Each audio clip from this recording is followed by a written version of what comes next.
There's Rocksteady at King of the Pit TV. Oh yes, now bless now. Don't forget the rest now. It's Des Rocksteady at King of the Pit TV.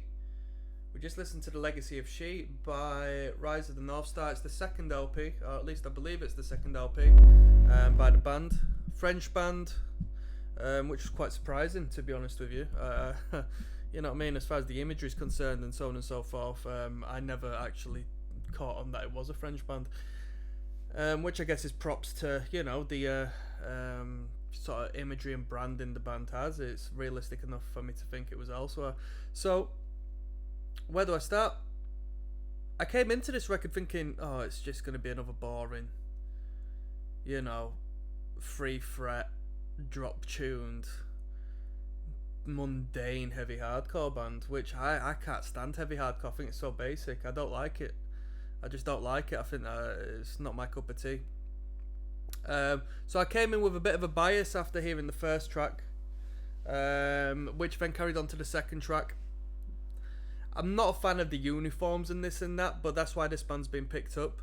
Not strictly why, but, you know, good marketability, good sound engineering, at least on this record. Good sound engineering and good novelty, so to speak. You know, there's a niche that they're fulfilling. There's a gap in the market which I've not seen before as far as, you know, this style of music's concerned.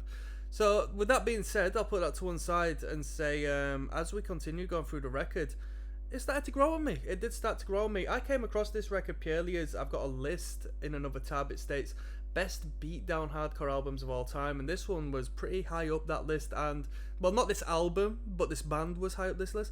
And I don't think this is a beatdown band, personally. I wouldn't call this beatdown hardcore. I'd just call it heavy hardcore, you know, as to be plain. I mean, if you want to be realistic, I wouldn't even call it hardcore. I'd call it metal music, but here we are. I've got to oblige by, you know, the categorizations people have put out there in the world. But yeah, The Legacy of She was a pretty good record. The playlist I listened to had 12 tunes on initially, but one of them was hidden, so I don't know if I missed the track. I ended up listening to 11 tunes, so I don't know if there was one that I've not listened to yet. I'm not going to go back and listen to it in case you want me to. Can't be asked. I've heard everything I need. It held a good standard. It didn't get boring, which is good. I think some of the hooks, you might have heard just a little bit of a stutter in my word there, because in hindsight, a couple of the choruses were a little bit corny. I wasn't feeling them too much, and I thought, bloody hell, I wouldn't mind getting this track off, and I don't really want to go back to that section again. But they can compose a good song, get a good hook in at the very least. They know how to put a good chorus on there. Riff-wise, generally basic, but there are some good ideas. With the single string attack on places as far as the riffs are concerned, a lot better than the power chords and whatnot, because the guitar tone was really cool. The drummer showed off at one point, did like this whole Keith Moon sort of freestyle thing during one of the riffs, and we needed more of that. The drummer definitely had some great capability, but I felt was underplaying it on the record, which tends to be the best way about it, but I wanted to hear more from the drummer. Bassist had a lot of time to shine, which is fantastic, because in these type of bands, they'll play a root note and it's game over. That's it, generally speaking, in these sort of bands. But the bass had a lot of time to shine, especially during like the more rap-infused elements of the band. The bass was fully frontal, just really good, really good.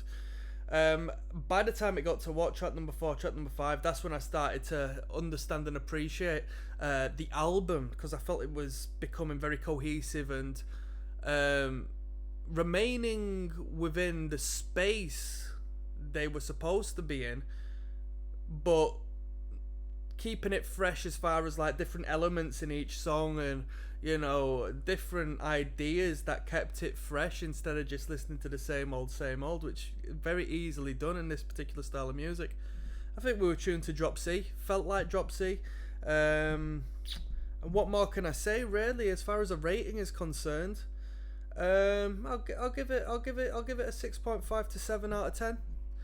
Which is respectable, and it is respectful on my behalf. Will I return to this record? Nah. Do I think this band will be good live? Yeah, I reckon so. I reckon they're definitely a crowd pleaser. I would like this band more if I was younger, because I know there's so many elements in this band. or in this music that would really sell it to me as a teenager. But you know, I'm grown now, man, and I've listened to so much that this isn't necessarily unique to me, and I feel like the whole sort of, you know, the niche and the branding and that sort of stuff, it doesn't sell it to me. That's not a product I'm after in this day and age. No way about it. So yeah, it was a pretty good record, and I'll leave that on that. I'll see you on the flip side, people. Peace.